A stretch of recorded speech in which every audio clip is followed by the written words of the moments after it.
poderia me furtar de começar a sessão de hoje falando de um triste episódio que ocorreu aqui na casa semana passada, que foi a autorização da presidência para que um representante de uma das empresas terceirizadas que foi denunciada no Ministério Público, no Tribunal de Contas, na Polícia Federal, por irregularidades, ocupasse a tribuna que geralmente é ocupada por alguém que vai falar de algum assunto de interesse para a comunidade, como vai acontecer hoje, né, aqui, que usasse para falar dele, da vida dele, e defendesse a empresa dele. Já seria um absurdo, mas ele não parou por aí.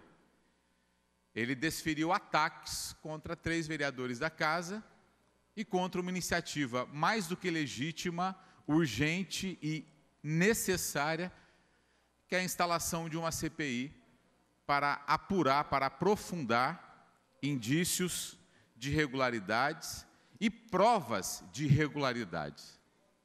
Então eu repudio o ocorrido, espero que não aconteça mais. É um erro imenso a autorização desse rapaz para ocupar a tribuna. Ele está no direito dele de se defender. Agora, o erro foi da casa ter permitido que ocupasse esse espaço para atacar um expediente constitucional, que é a instalação de uma CPI, e desferir golpes contra vereadores da casa. Bom, nós continuamos, aqueles que assinaram a CPI, vereador Pedro Roberto, vereador Jorge Menezes, vereador Douglas, que eu substituo agora e subscrevo também a CPI, e vereador Renato Pupo. Nós continuaremos numa caminhada de diálogo com a sociedade.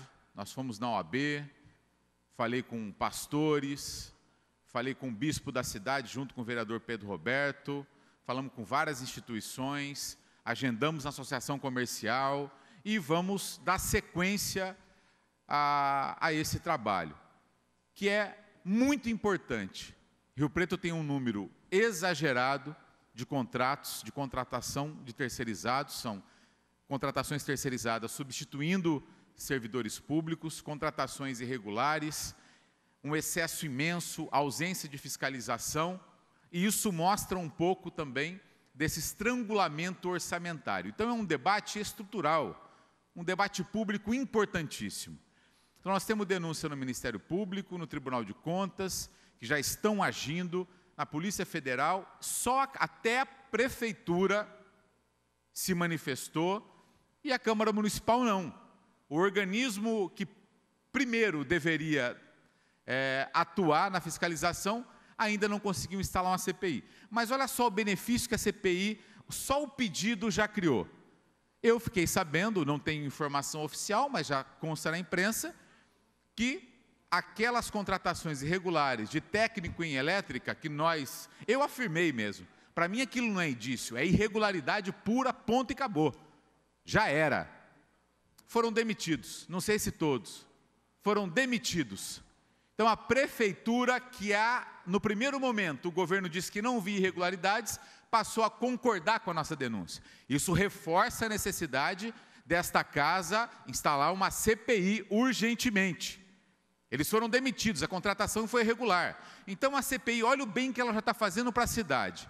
Se um posto custava R$ 6.500, a gente calculou, os 6 postos, dá quase R$500 mil por ano num contrato. Então a Câmara, só de apresentar uma CPI, já começou mostrando os benefícios para a cidade. Agora imagina se ela for instalada, quanto de benefício nós não podemos apresentar para essa cidade e revelar vários indícios. Porque nós apresentamos 2 provas concretas: contratação irregular de técnicos em elétrica e contradições gigantescas no recolhimento de FGTS. Isso é o que nós apresentamos, provas, material. Fora vários indícios que serão apresentados no momento certo na CPI da casa ou nos organismos de controle que já estão atuando no caso.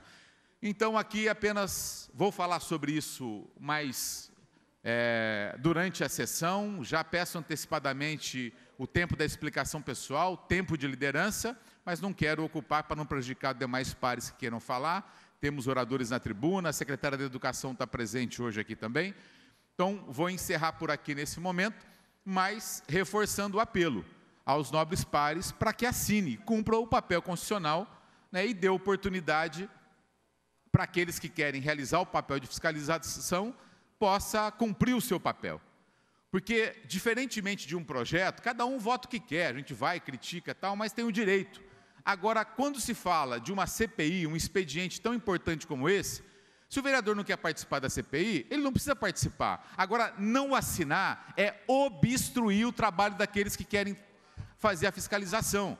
Então, eu estou sendo impedido de trabalhar porque não tem 6 assinaturas ainda para instalar uma CPI. Então, fica aqui o meu apelo, especialmente nesse momento, que a Prefeitura de Rio Preto acaba de reconhecer que nós temos razão.